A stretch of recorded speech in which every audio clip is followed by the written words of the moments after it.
Welcome to Toffee TV, John. Can hear myself, and when I can hear myself, James, that's not good. And as we all know, the last person Ped wants to hear from is me. Is Ped. I don't like it. I don't like hearing the voices in my head anytime. Anytime. Anyway, we've got a special message for you. This episode is brought to you by Think. We all know not to drink and drive, but drug driving is just as dangerous. Drugs mess with your reaction times, your focus, and stay in your system for more than a few days.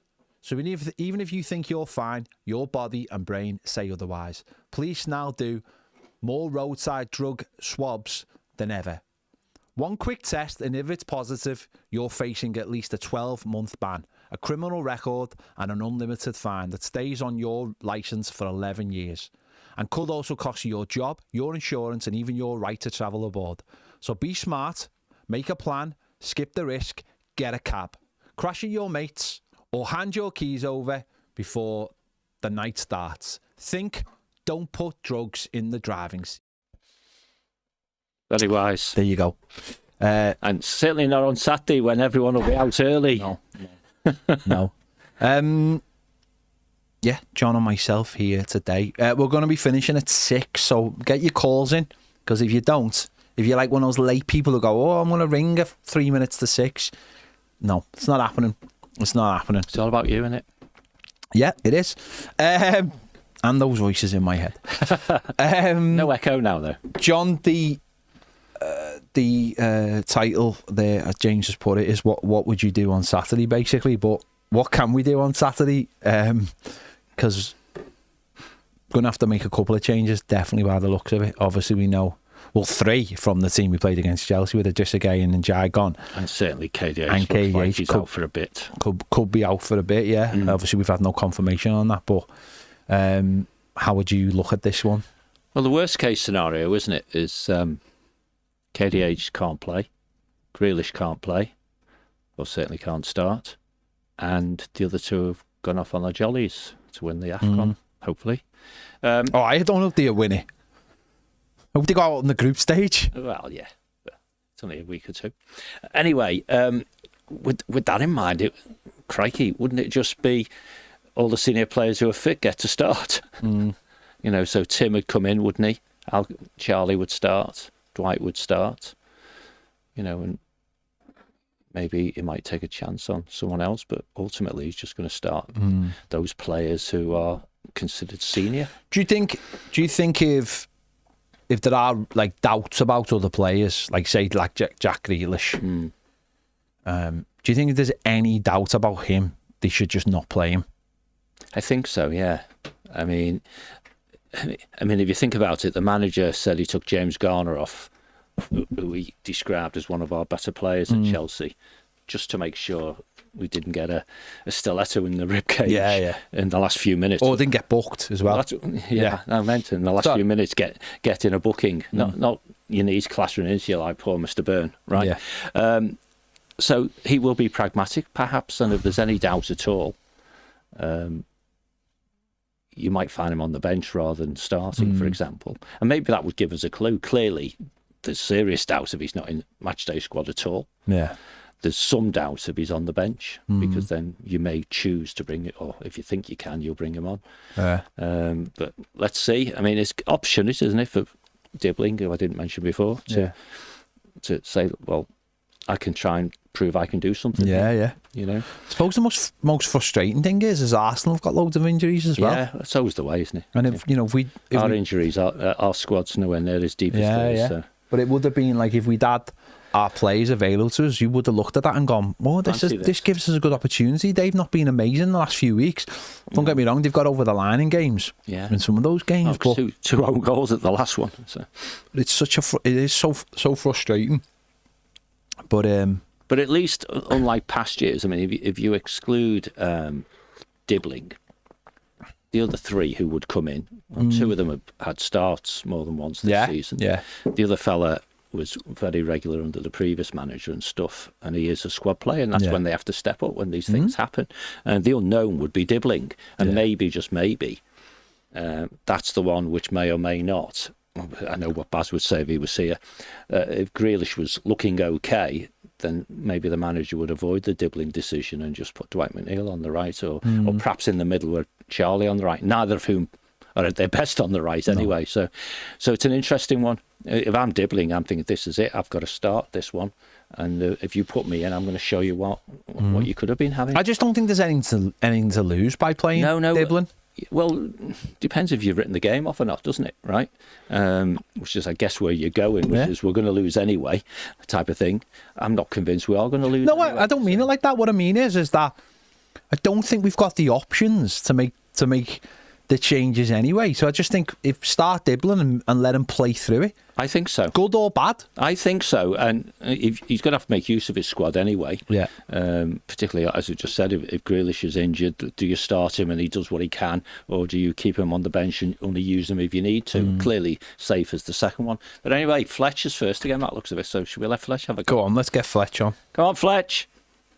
Hello, boys. How's it going? All right, Fletch. Feeling better, mate, for hearing your voice now. Glad to see the crackle cool. and the line Happy is still days. there. Yeah. Right, I'm quite I'm not very optimistic about this game on Saturday. Okay. I'm not optimistic. I don't want to write it off straight away, but with the amount of players we've got missing, it's going to be a really tough game, isn't it? Yeah, of course. It was going to be a tough game anyway, wasn't it? Yeah, it was going to be a tough game anyway, but to have those players out injured or out like Gallagher and Njai going to the AFCON, like it's just going to be one of those games where we're just praying to get the result, and we don't get turned over basically. Yeah, no, I get what you're saying. I'm not like thinking like that either. I'm just like, I think it's because it's set up in the way it is. And we are so... There's no expectations. That's the easiest way to say it. For me, Fletch, I have no expectations. Yeah. So therefore, I'm not thinking...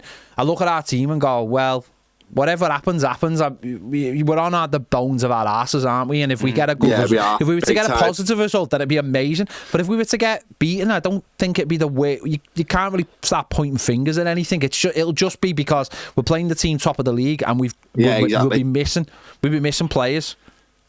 Yeah. Exactly, we're missing players, and the only silver lining is it's at the Hill Dickinson Stadium, so anything can happen. Quite clearly, anything could happen, Fletch. But I'd start dribbling. I'd start Tyler dribbling. But the thing is, I'd start him in Njai's role. Yeah. And I'd have Alcaraz coming in for Dewsbury Hall. Yeah. Erebunin for Gallagher. Okay. And I'm still struggling there's a big void in our team. There's a big void in our team in the shape of Jack Grealish, and I'm still struggling to figure out what David Moyes, the gaffer, would do in terms of if Jack Grealish isn't fit. He'd play Dwight McNeil because he's the obvious replacement. He'd have to, wouldn't he? Of course he would.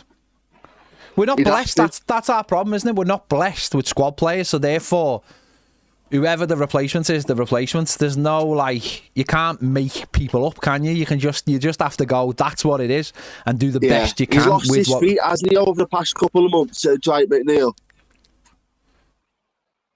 Okay. I mean, it's up for debate whether or not he had it anyway, but he's a lot slower than what he was under Sean Dyche. I think he's always been slow. I think the team plays quicker and he just makes him look slower. That's right, yeah. Yeah, exactly. That's right. I think that you're right. You're bang on the money there, Ped. Thank you. And I hope we show character. I hope we show steel, and I hope we're strong, because that's what Arsenal need.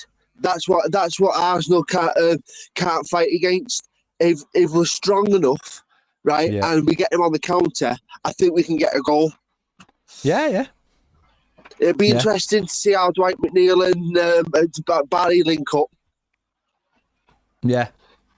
More crosses, though. Might be more crosses. Yeah, but that's the thing. See how Barry can handle the crosses, whereas Beto can't. Yeah. Yeah. And the relationship between Alcaraz and Beto, I hope Alcaraz incorporates that with Barry. Would you, here's one for you then, would you consider playing Beto and Barry up front together in a 4-4-2 and go really like old school? No. I think both players like the limelight. Both players like being the number 9. Both players like to be the lone striker. Okay. That's just my opinion anyway. It's just my opinion. I was just going to say, I think David Moyes agrees with that as well. I think if he didn't agree with that and he agreed with what you were saying, Pen, I think he would have done it by now, to be honest, with a better quality squad lineup. I'm not saying we should play that. I just wanted to throw that in just to see what you thought. Yeah, cool. But I'm not too optimistic about this game. I'm really not. That's very unlike you, Fletch. You're normally very optimistic. I know. I'm usually the optimist come rain or shine, aren't I? Absolutely. But I'm just being quite realistic when it comes to this game. I just don't think we'll get anything from this game. I think we'll be lucky if we get a draw. Hello, Maggie. My dog's just come in. Yeah, fair enough. Yeah, no, that's fair enough, mate. If we were to get a draw in the circumstances against the team that are top of the league and with the points we've already got, listen, with the points we've already got and the players we're missing currently. At 10:30 on Saturday night, if Everton have got 25 points from the season so far, I'd be okay with that. I would be okay with that. I would be okay with that. I would declare that a victory from an Everton point of view, just because we're right in the mix, aren't we? We're not quite there yet in terms of the top 4 challenge, because we've dropped points against Chelsea and Newcastle. Those are the 2 games we look at and think, we could have got a little bit more from those games. But let's be realistic, Fletch, though. We've been beaten by every team who are a Champions League team so far. So top 4 is not really realistic anyway, is it? Not with our squad. But to be in contention of it in terms of where we are in the league currently, I think we could have been aiming higher in that respect. I think it's a squad game, Fletch, and I just think you can have... The thing is that this season so far as well, is tight. It's fine margins, isn't it? Yeah. It's so tight, the league at the moment. It won't be tight in a month, though, Fletch. Fletch, it won't be tight in a month's time when AFCON bites into lots of teams, including Sunderland, who are losing half the I think the next 4 weeks are going to separate the men from the boys. They are. In the league. And I think let's just be hopeful that Everton could be in contention for a 6 to 8 finish at the end of the season, because that's what it's all about, isn't it? Absolutely, that would be progress. That would definitely be progress. But from last year, mate, that would be massive progress. Yeah, absolutely. Yeah. That's where we want to be. So on current form, Arsenal are winning every other game. Yeah, they won the last one. So they're due to lose. Yeah. And every time in our current form, when we've lost, we've won the next 2. Yeah, there you go. So job it's done. Madness. Yeah. We do get. You heard it here first. We are actually going to win. Back, haven't we? Yeah, we're going to win. There you go. And when you think about the 2, also when you think about like 2 of the teams we've got coming up, they're teams that you want to be beating. A Burnley and a Forest. Burnley and Forest, haven't we? Yeah. So they're the team we want to be beating. So yeah, we should be able to turn over Burnley and Forest. We've already done it once with Forest this season. We should be able to do it again. Yeah, be a different game though, won't it? By the time, because of all the injuries and because they're at home. It won't be. We need to show real character and how we approach that game. Yeah, absolutely. What's for tea, Fletch? I don't know yet, because my mum's fella, he's had a big dinner today, so we don't know what we're doing yet. I think we might either be ordering something. Yes! I don't know yet. I think we might be having a Chinese. Keep us posted, Fletch. This is the news we need to keep up. Nice one, mate. Boys. See you later. See you later, fellas. Have a good night. Cheers, mate. Right, we've got Alex. Get Alex on AS, please. Hello, Alex. Can't hear Alex. Next. Is he talking? I blame you, James. You can't predict when Fletch is going to finish, that's why. I think he was just so stunned by Fletch saying he's getting a takeaway on a Wednesday. We didn't believe such things happened in Burnley. You mentioned it was a squad game. Yeah. So we're having debate about the starting 11, but he's going to make 5 subs, I would have thought. We got 5 subs. That's what I mean. Where they're going to come from, and you know, if he goes down a route of playing senior players, then clearly the obvious one is like Beto's first swap for Barry. But he might think, you know what? Why don't I start the senior players and see how far into this game we can get? Yeah. Can you hear me? Okay. Alex, go on, mate. Go for it. Go on. You guys have got to stop putting me on straight after Fletch.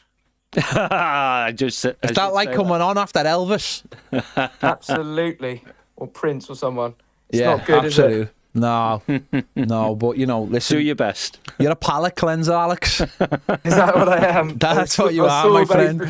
A sorbet before the next call, am I? Absolutely, mate. Love it. You are definitely that I've person. got to say something really boring now, haven't I? No, just say something rational. I think that if we can get a draw this weekend, it'd be great.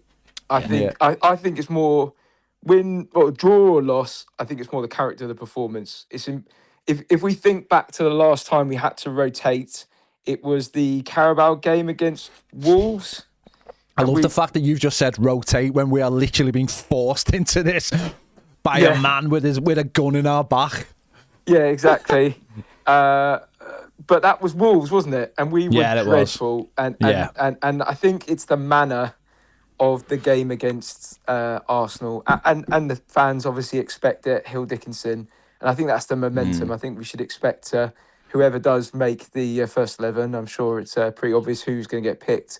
And I think it's more important about what they set up this week to make us a bit unpredictable. I don't dislike the idea of Beto and Barry, but I think it would probably be something around 50 minutes, and then you'd have Barry more as in Grealish's position if Grealish isn't fit, and then just get Barry close to Beto when we get set pieces. But I never really trust Beto when he's on the ball, anyways. But yeah, look, I think the thing for me with this is I felt at the start of the season we were going to be looking between 12th and 8th, and we're sitting 9th now, and we've done great. I see this very much as what do we want to do in January around recruitment, because it's obvious that we've made some really good acquisitions in Dewsbury Hall. Keeping Michael Keane was a clever move, even though I didn't see it, so I'll put my hands up there. But but I think with the young players, you see with Barry now, just changing him in and out every week with Beto didn't seem to be working. Giving him a run of games, I feel the same with Dibbling now. It's like you played games for Southampton last year. You may not be training the right way. You might not be giving trust to David, but you've got to play now because you've got no one else. So here's your opportunity, and it's not just Arsenal. It's the next 4 or 5 games. But I think from there, it's clear and obvious that we can get value. You know, Dewsbury Hall's great value. I felt really bad for him that he had to come off in that way at Chelsea, because I think it was a great opportunity for him to show them what they let go. But we've got lots of loans, and I think that now's the time where, come January 1st, I know it doesn't impact our Burnley and Forest fixtures, but they're the games where we've got to be ready to have either permanent fixtures for permanent players coming in, or some really good loans, because we need at least 3 or 4 players to really put down a proper run at, maybe if we can, maybe even Europa football next year. Well, the first thing would be, and I was going to mention this before, but you've just set me up nicely, is Harrison Armstrong surely has to come back on the 1st. I thought it was an absolute no-brainer. Well, he has to come back, and the thing about it is he could come back and still go back to Preston at the end of January if things turn round. How does it? Yeah, because he'd be playing for the same club, wouldn't he? Only the same 2 clubs. I see, right, yeah. So he should be 100% back on the 1st of January. That's only 3 games away. And then we've got some protection at least for the rest of January. And then if they decide that he has a good reaction, or we don't sign any players or whatever, then he stays. He goes back or he stays. I think you have to, because if you look at January, I was interested earlier on, not that so long ago, particularly Fletch, he's getting the comforts of he's not happy with no great expectation for Arsenal, but we'll win the next 2. Sort of thing. That's by no means certain. No, not at all. We are depleted. We need numbers. And then we've 4 out of our 5 games in January, including the cup game, are at home. You can't go in shy of numbers, never mind shy of quality. Yeah. Particularly with our fan base, we're not going to be impressed, are we, if we start struggling at home, because that's really going to be your banker for points, and we can't go into February unpicking 4 or 5 months of really good outputs there. Just going back to your other point there, Alex, as well, about the players all playing in the Wolves game. At least now, most of those players who played that night have got some kind of game time. Alcaraz, Timothy Iroegbunam has played. Yeah. Obviously, Seamus Coleman obviously is out. Barry's been playing consistently, so it's only really Tyler Diblin. He's the outlier. Dwight played minutes. Well, Dwight's played minutes, and also Dwight's an experienced Premier League player. He should be able to come on and just without any issues play for Everton for like 3-4 years now, so there shouldn't be any issue with him. So everybody who played in that game now has had game time. The back four, obviously Seamus is not with it. Jordan Pickford's in goal. The back four will be the back four. Yep. So really, we still got the shape of that team. The backbone's there. Yeah, James Garner's available in that midfield as well. So we those players now have all had enough experience to be able to come in and play games. I just think when you watch the game, though, when you see Dewsbury Hall, Grealish, Njai, they're the type of players that give us an out. Like that game against United when we had 10 players, like Njai occupied 3 players that game because and so I think it relieves a lot of pressure on those other players. Look, I thought Dwight McNeil looked really good against Forest. Actually, I thought he played really well in that time that he was on, and we'll rely on him again.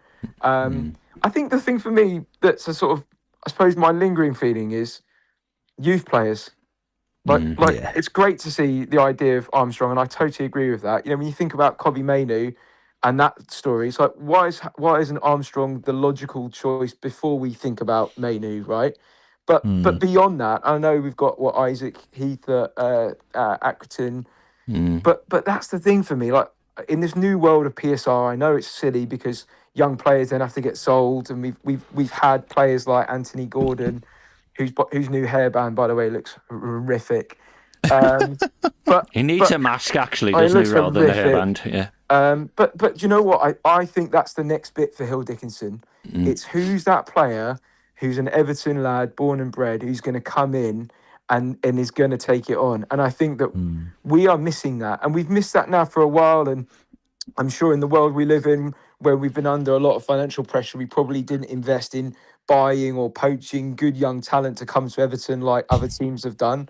But I think that's the missing trick now. We need to be sustainable, we need 2 or 3 young players that are going to come in. They don't have to be Wayne Rooney's. They can be Leon Osmonds. But we need them. We need, and I feel there's a real dearth of those type of players coming through. Well, and it concerns me. I think we need the real that problem now. The real problem is, Alex, is that basically it's catching up now with what happened to us. I can't even remember what year it was. We got done for literally poaching players. We got done as a club for poaching players. And in that meantime, Jurgen Klopp came to Liverpool, and he basically said to Liverpool, either sort this academy out and get me some players, or rip this academy up. He challenged Liverpool because Liverpool were not getting any players. All the players were coming to Everton or going elsewhere, and he basically said, you go and get me all the best players and I'll give them opportunities. And that's what happened. And Everton couldn't respond because we weren't allowed to bring players in. So what we've done in the last 2 or 3 years is we've had to go out and obviously buy players when they were like 16 and 17. We've bought obviously the lad from Ireland, the lad from Scotland, we've brought a lad in from Wimbledon, we brought a lad in from Charlton.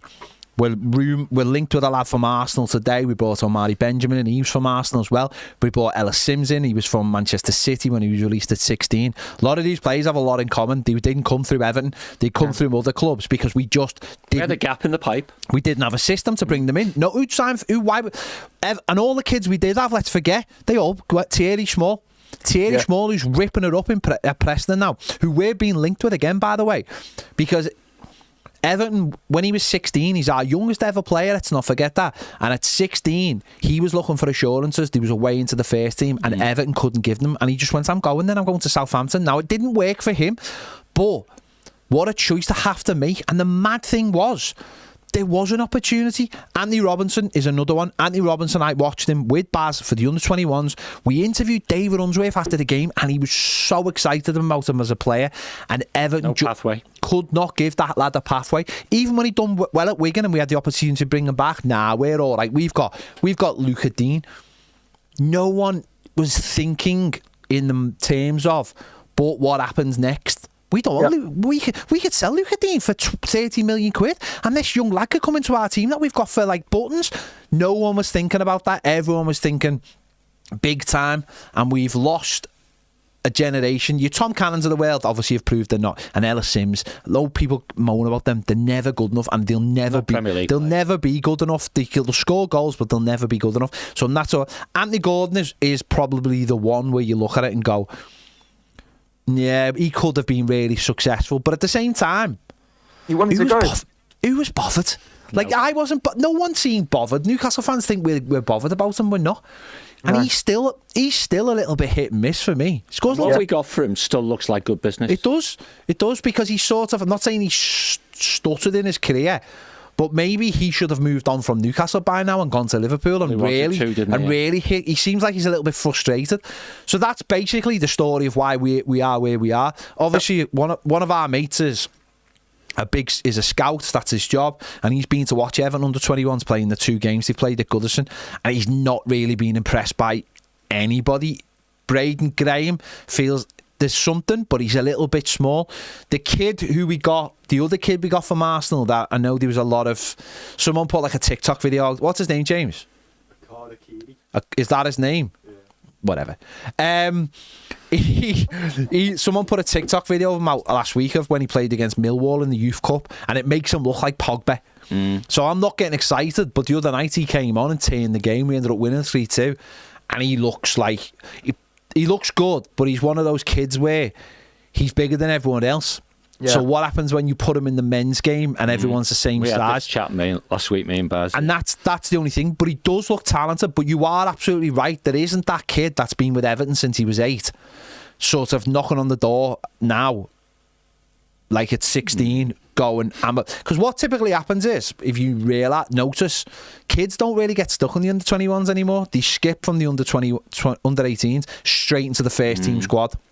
Like Armstrong. Harrison Armstrong is the only one.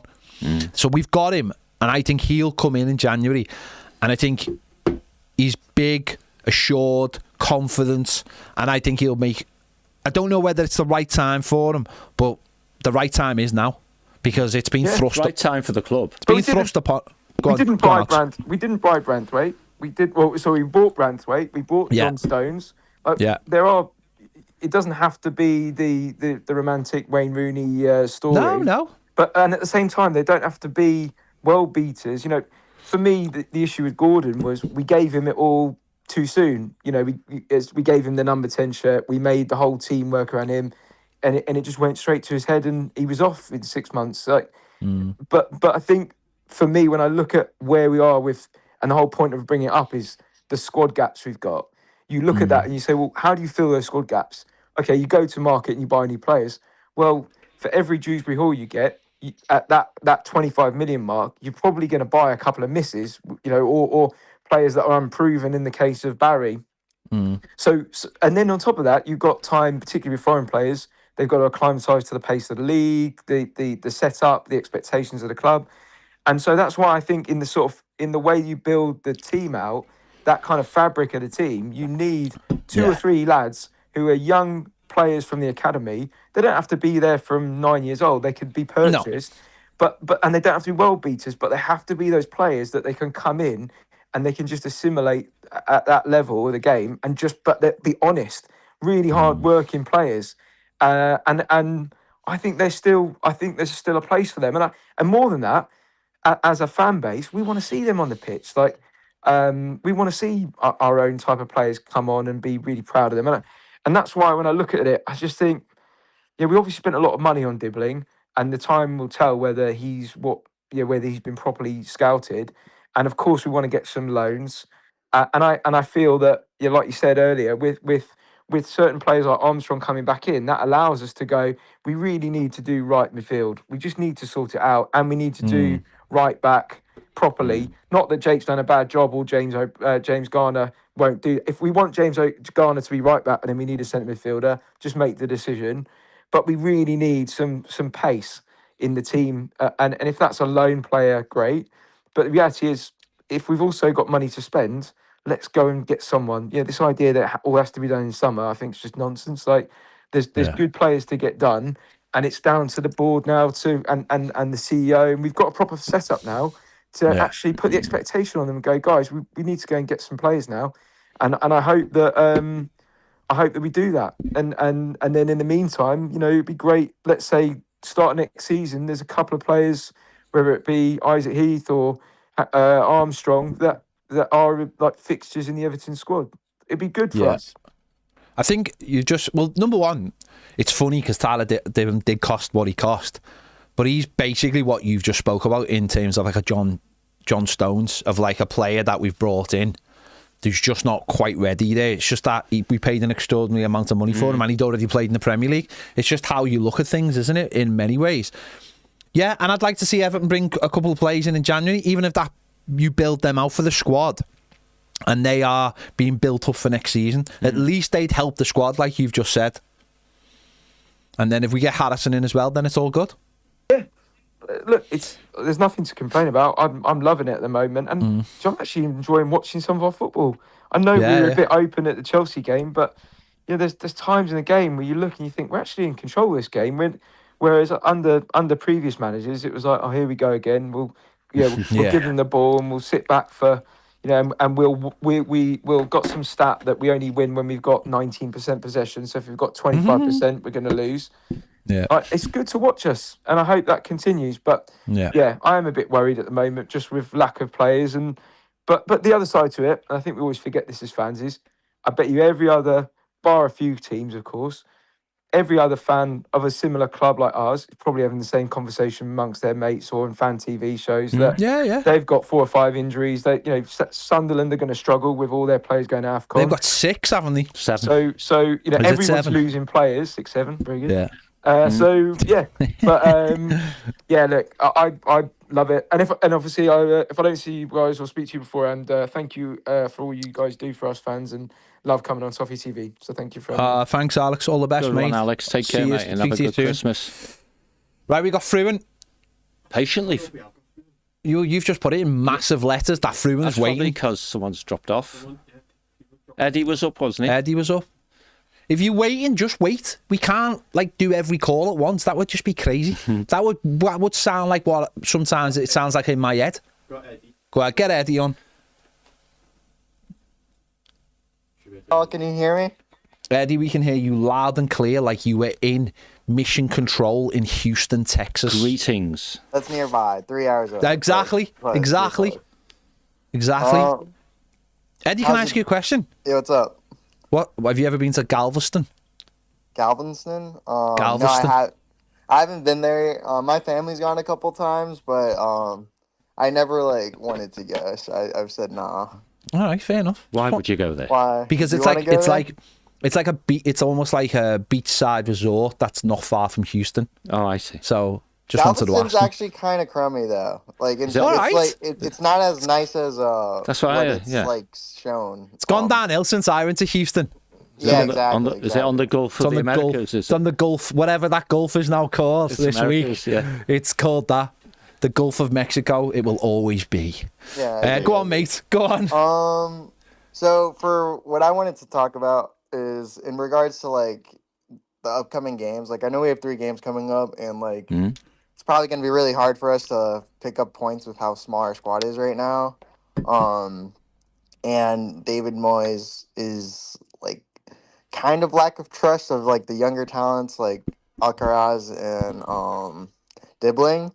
I think it is a good opportunity for them to get integrated here, hopefully, and get more opportunities. And same thing with Tim Arabunum. So yeah.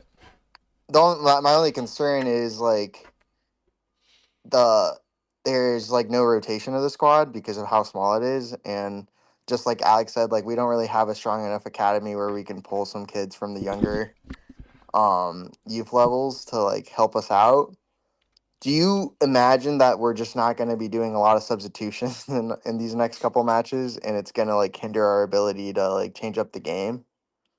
I personally think it needs to be the opposite, because I think we're going to work hard. And the thing that we haven't mentioned over the last 20 minutes about the shallowness and the lack of preparedness of either players we bought like Dibbling or just younger players in the round is the bar Moyes sets for picking players is one that lots of these youngsters can't satisfy. Yeah. Because it's all about Premier League experience and how old they are, as much as anything. I'm not being flippant, but the manager knows that a shortcut to his understanding around trust is how mature you are, which often comes with age, and Premier League games, which is why the idea that Dwight McNeil won't start if Grealish isn't available is crazy, isn't it? Because the manager knows he'll start one of those games. He's had over 1,000 games. It's great to blood youth and all that good stuff, but he knows the outcome often is a bit disappointing, right? So with that in mind, when he picks teams, or the team, perhaps Saturday in particular, we're not going to have a lot of the ball. We're going to do a lot of running, and he's going to have to rotate. Otherwise, you're going to have 3 or 4 so-called experienced players wandering around dead on the feet, you know? Yeah. So he's got to plan, and that's what I was trying to allude to before. If he's going to use all 16 players, he needs to decide who's going to be the ones who start and who's the one who swap, who are exchanged, right? So I think if he tries to just use the 11 and put on a really good performance on Saturday, but we lose anyway, and then you go to the next game with, that game in your legs as well. But we've got. It's going to be dead in. It's going to be dead into. It's mad, isn't it? Like Nathan Patterson does not get talked about. Doesn't get close. Doesn't get talked. No one knows what his fitness levels are because he warmed up a lot at Chelsea. Because Moyes is happy to stick players on the bench that are never going to get on. Yeah. So it's going to be dead interesting. Go on. It's interesting too though because he's like probably 4th choice still. Like I would have Gardner and O'Brien over him still. Like in. But it wouldn't surprise me though. And Seamus Coleman. But it wouldn't surprise me, though, if he comes on the pitch at right midfield in one of those games. I think he could do a job there, to be fair. If he's fit, I could see him coming on at right midfield. But it'd be dead interesting. Well, because you think the manager doesn't trust him defensively? No, just because he ain't going to... There's no point changing Jake O'Brien. What I mean by that is that it's horses for courses, isn't it? It's like, if we need to take off... Tyler Dibbling, if he starts games, isn't going to be able to last them. He's not going to got it. Hasn't had the minutes, so you'd go, right... First change will be... Yeah, we'll put him there, like, depending on... Because you've got to be clever with your subs. You can't just say... That's what I'm trying to promote. Yeah, you can't just say, right, well, let's put Dwight on. But where you putting Dwight, we'll put him on at right midfield. Yeah, but what if Grealish, in the last 10 minutes, who'd you put at left midfield? Then you could go, well, we'll swap them over and we'll put... You could do something like that, granted. But he's got to use his players in the best way possible. That don't forget, you get 3 windows. You've got to be smart about when you're making subs. And I suppose it's not too bad because we play Saturday night and then we don't play another game for another Saturday. So they do have a full week rest. But then it's going into the Forest game. That's where it's going to be like close, and you're going to have to be careful, and you're going to have to monitor other players who could be injured. It'd be dead interesting to see if Asnu gets any game time. Well, that's where I was going to go. So.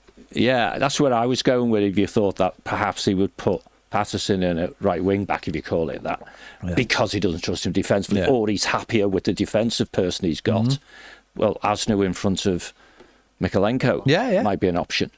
He's got to use everything he's got in the best way possible, hasn't he? And that's classic Moyes. That we've seen that when he first came. It's not what we want, but he put James O'Brien at right back when no one even thought about playing him at right back. So Moyes is the kind of... John Stones there, didn't he? But Moyes is the kind of fella who'll always look at it and go, what's the best way I can get the best players on the pitch? And it doesn't even have to be a formation that you think about. It's like, I'll put Nathan at right back, right midfield, and I'll put Jake at right back, and then we've got good protection, especially against Arsenal in the latter stages of a game. Don't forget, Nathan played left back against Arsenal last year. Did well. And did all right. But no one knows what his fitness is like, and no one knows what, other players will be like. There will be players on that. You just mentioned it. if Grealish isn't fit, you'd still have him on the bench for the mental side of it. For like, we can you said there's players on the bench who are never going to get a game, no, so stick him on the bench. Yeah. And you're going to need... Everyone knows he's there. Yeah, you're going to need at least 9, 8. Yeah. And in regards to that Arsenal game, I have a weird feeling that Dwight is just going to score like a 30-yard like shot. And hope he does. And then we're going to like get a 1-1 draw. That's what I see in my head. I like it. Love it. I'm liking it. Yeah, who knows? It could. Why not? Listen, we went to got it in him. He's got it in We went to Chelsea in 2019. If anyone remembers what that side looked like, was it 2019 or 2020? 2020, sorry, or 2021. We went to Chelsea and we Branthwaite. Remember the team? With Ella Sims. No. The one when we played in the white, the tractor kit. It was Branthwaite scored. His first goal under Carlo? Yeah, Branthwaite scored from a free kick, and it was like, but if you looked at our team that night, it was ridiculously, like, unbelievably bad, as in, like, it was just terrible. It was absolutely terrible.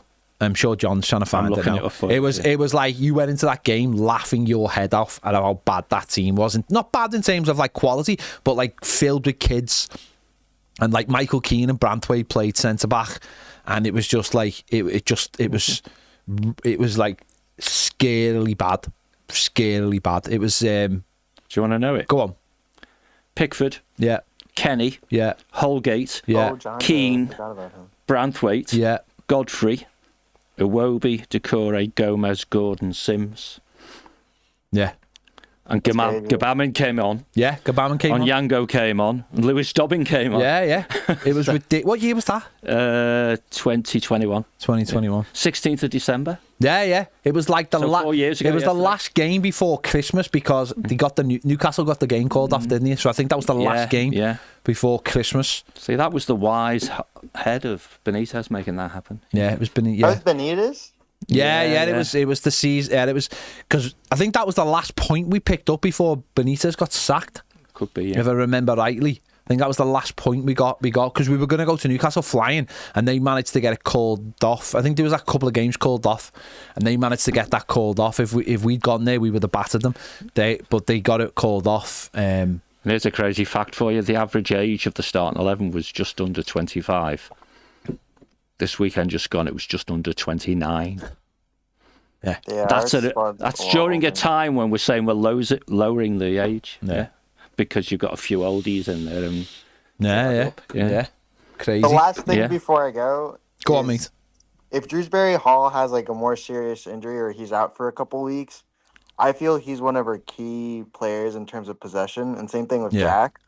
Do you think we're gonna revert to like more of like what we saw at the end of like last season, where we're more like trying to do a counterattack instead of like holding possession?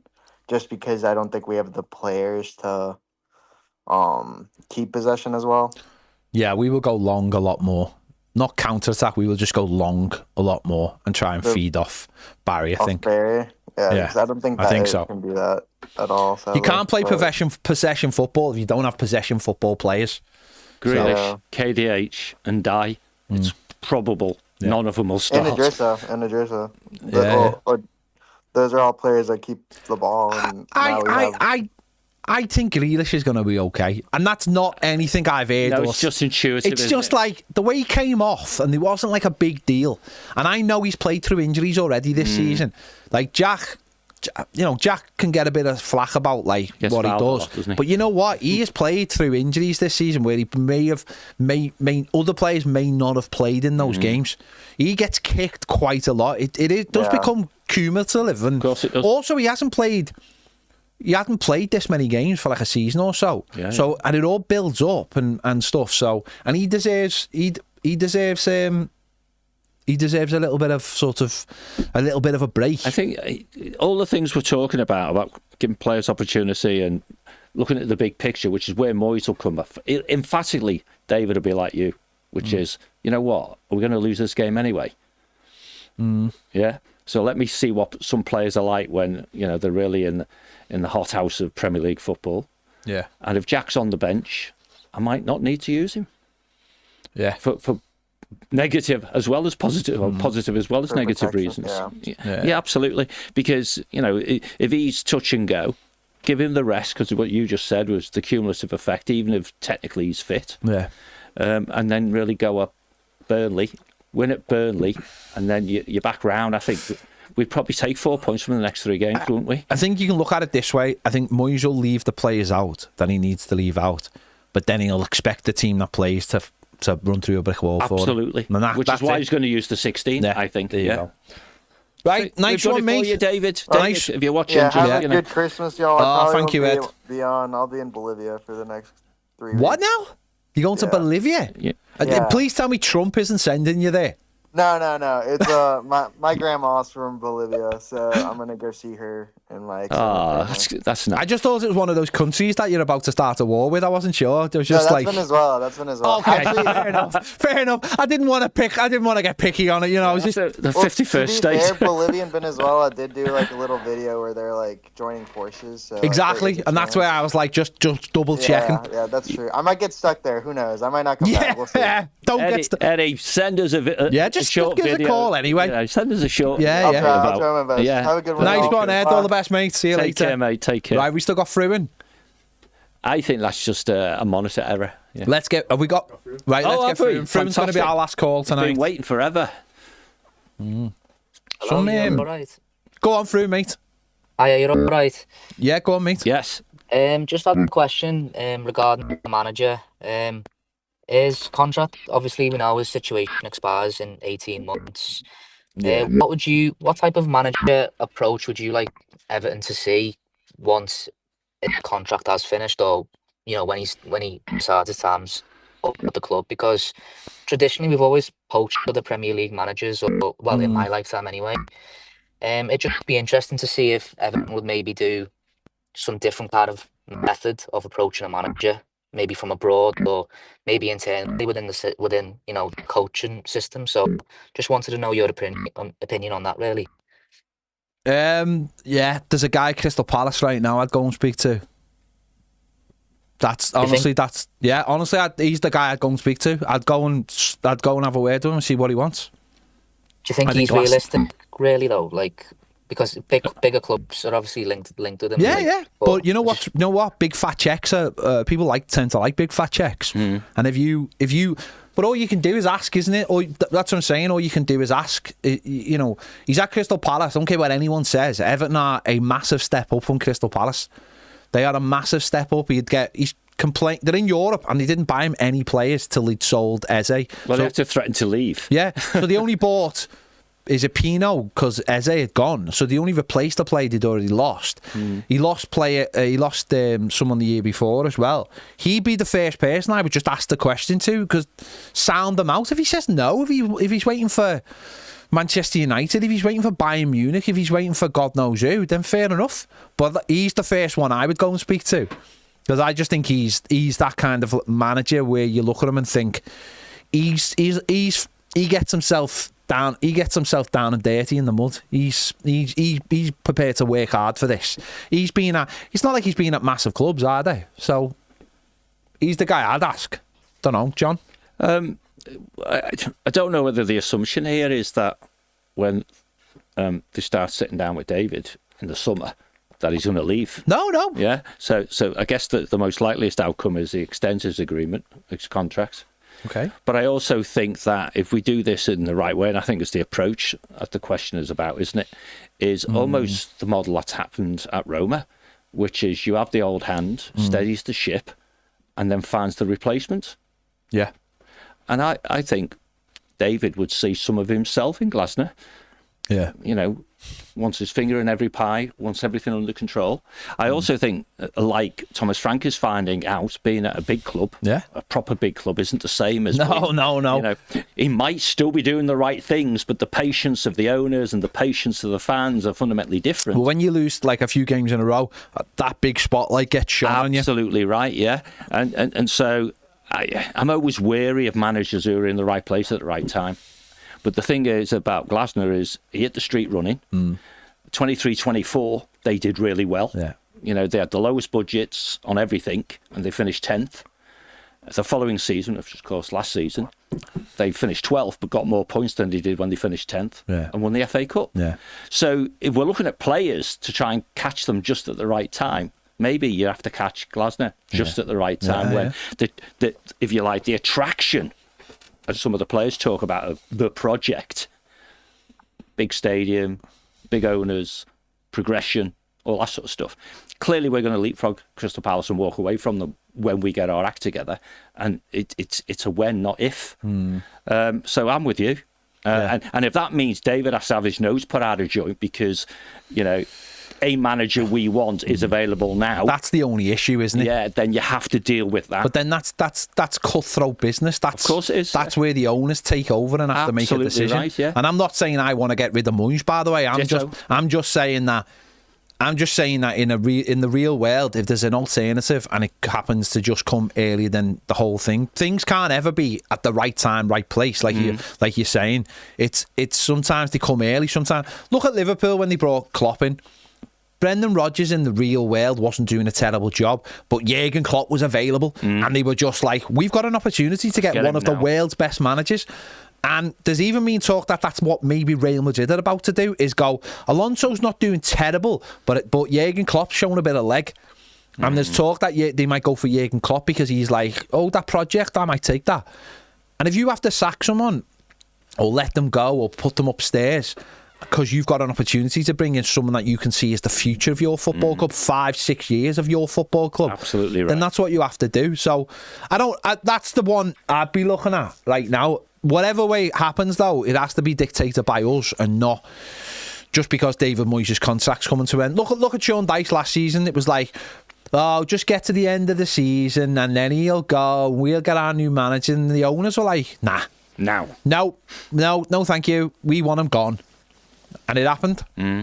Well, obviously, like Palace, there's talk of Glasner leaving at the end of the season, so I have seen links to them, like new managers already for them. Yeah. So it's about being prepared for situations like absolutely spot on, mate. The old manager. I just had a question. I don't really know much about Everton's coaching staff, but I want to know who the assistant manager is at the minute. Is it Alan Irvine? Well, there's like four, or is there four, isn't there? Four, because he has them all. They're all classed as assistant managers. Are they? So Alan Irvine's one, Leighton Baines is one, and the other one is Billy McKinley. Yeah, who we had followed him everywhere. Who's followed him everywhere in the last few years. So, well, I wanted to ask, like, can you see a world where Lee Carsey comes in as an assistant manager and he gets promoted into that spot to take over Moyes? Like, he works under his wing for a year. Gets some experience, understands the team, the players. He's done it at England. He's done it at a few other clubs as well, being the assistant manager. So it wouldn't be like a new role for him. And, for him to get that chance, it'd be a big step up for him, wouldn't it? How about this, right? How about this? And I said this a while ago.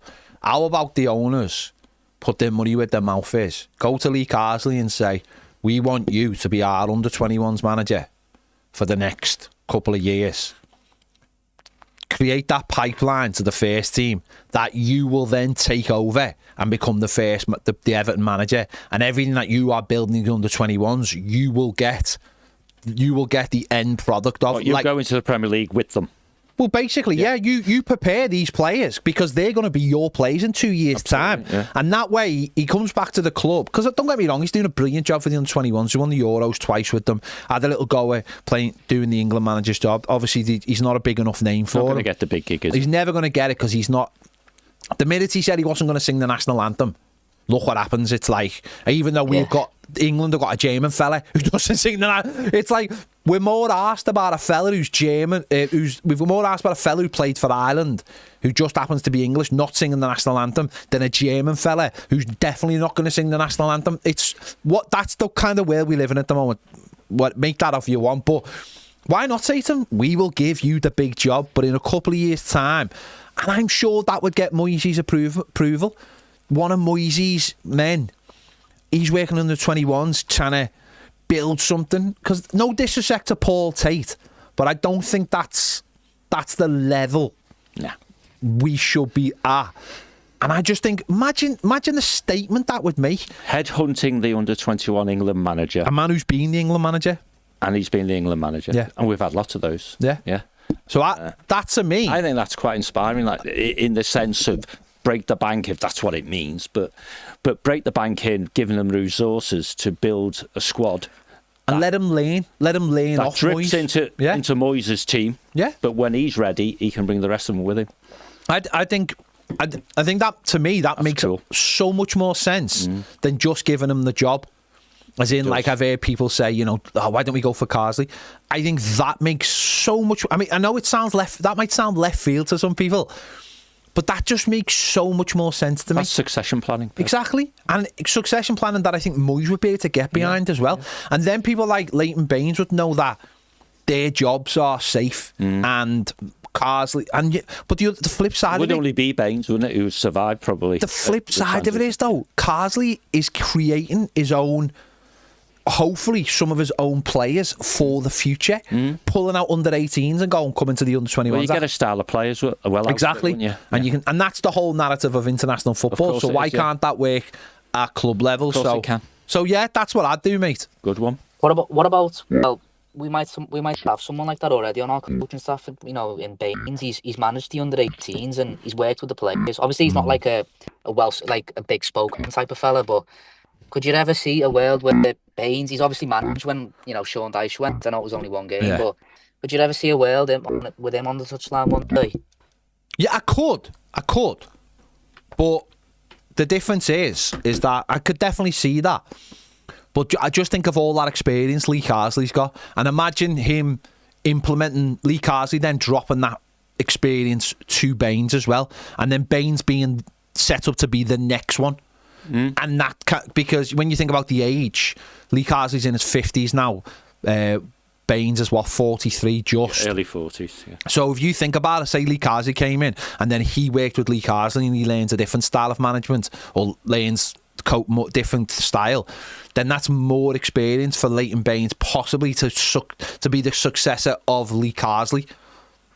And I just think that, to me, don't get me wrong, Baines could be the next Everton manager if that's what they decide. I don't see it. I don't see it personally. I just don't think he's got the experience. No. But another few years under another manager, and then that all drip feeds, all that experience drip feeds into Baines, and then maybe Baines becomes the next manager.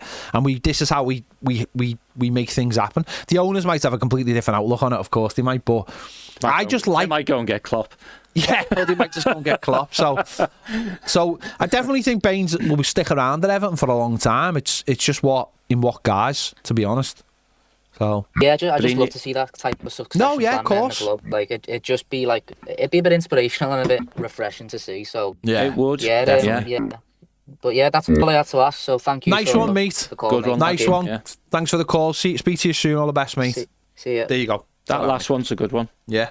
It really is. I said that ages ago. Yeah. Probably people mocked me. I think the challenge you have with Baines in some respects is, if you did the Carsley thing, I think the right thing would be for Baines to drop back into the slot as the under 21s. Yeah. And make that your success. And then you do it again. Yeah. And that's your plan, that's your approach, that's your method. Absolutely. The 21 manager develops the players that are going to be his first team players down the track. Just there's some sad news. Ian Ross has passed away. Wow.